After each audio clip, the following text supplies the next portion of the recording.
What is the anatomy of pain and pleasure? Forgetfulness is the main cause of all the blemishes of the soul. The purpose of the sixth sense is to realize the self and put an end to the birth cycle. But after birth, the soul forgets the self in the intoxication of sensual pleasures. A stagnation occurs in the journey of the soul. Because of illusion, man imagines that the pleasure sensations come from external sources. In reality, all the sensations, whether pleasing or painful, are caused by the process of conversion and consumption of the soul energy, which is the same as life energy. The objects with which a man comes into contact through his senses do not, by themselves, cause pain or pleasure. These objects of contact merely increase the vibrations of his soul energy, which gets transformed into pressure, sound, light, taste, and smell. When the level of conversion of the life energy does not adversely affect the molecular structure of the sense organs, and when the expenditure of the life energy is limited to exhausting the surplus, then the experience is harmonious and is felt as pleasure. But when the conversion of life energy increases beyond the tolerance levels of the sense organs, or when the exhaustion of the life energy goes beyond the minimum critical level required for the maintenance of the body, this experience is not harmonious and is felt as pain. Hence, only the fluctuations in the stock of life energy and its conversion into pressure, sound, light, taste, and smell result in pain and pleasure sensations. The intensity and the duration of the sensations correspond to and are in proportion to the fluctuations and force of conversion of the life energy. For example, let us imagine one man's conversion and consumption of his life energy into pressure, sound, light, smell, and taste to be 1 unit each when at rest, without a stimulus. Suppose this man sees a light of 10 units. By the law of chain reaction and contact through the sense organ, eyes, his life force gets converted by the outer light. Let me repeat. His life force gets accelerated by his contact with the outside light through his eyes, and its consumption level rises from 1 unit to 10 units. The molecular structure of the eyes begins to alter accordingly in order to accommodate the release of the life force. The life force itself, by its inherent consciousness, perceives the degree of light by the raised level of conversion from 1 unit to 10.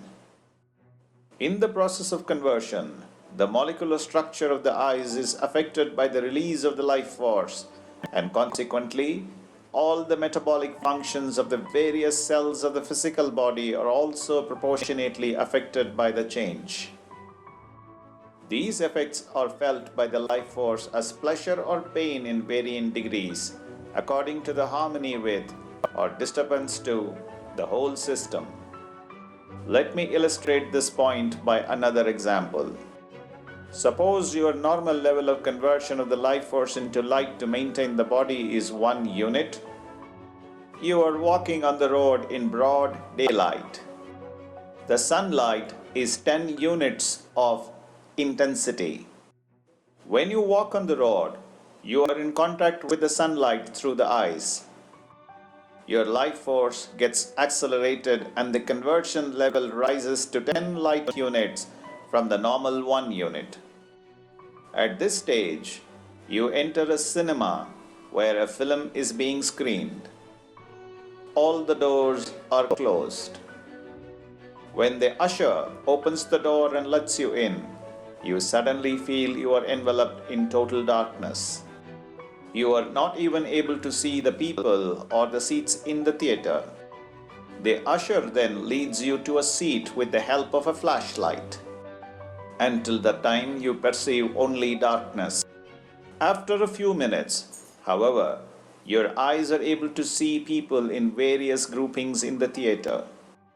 Why could you not see this scene upon entering? Because when you entered, your life force was on the level of conversion and consumption into light at 10 units, but there were only 3 units of light in the theater.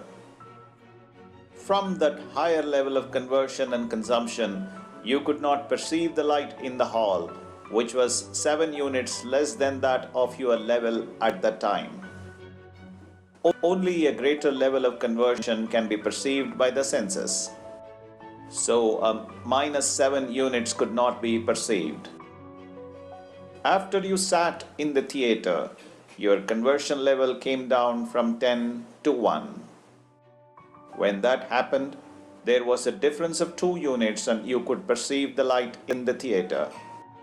Where was the change? The change was only in the conversion level of your life force, biocurrent, according to the induction and acceleration by external stimuli. One more example. In your system, let us suppose 1 unit of sweet taste is working by the conversion of your life force according to the normal metabolic functions of your body.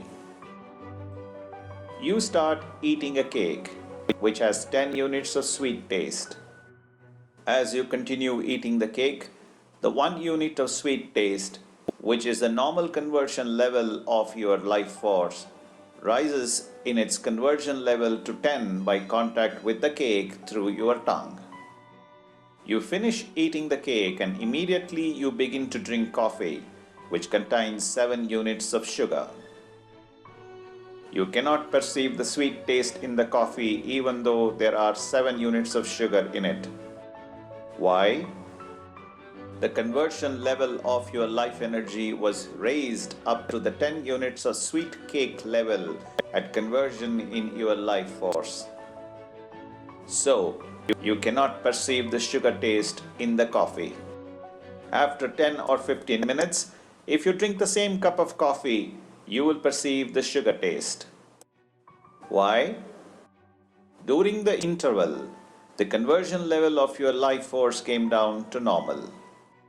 From that level, it rises to 7 units when you touch the coffee with your tongue.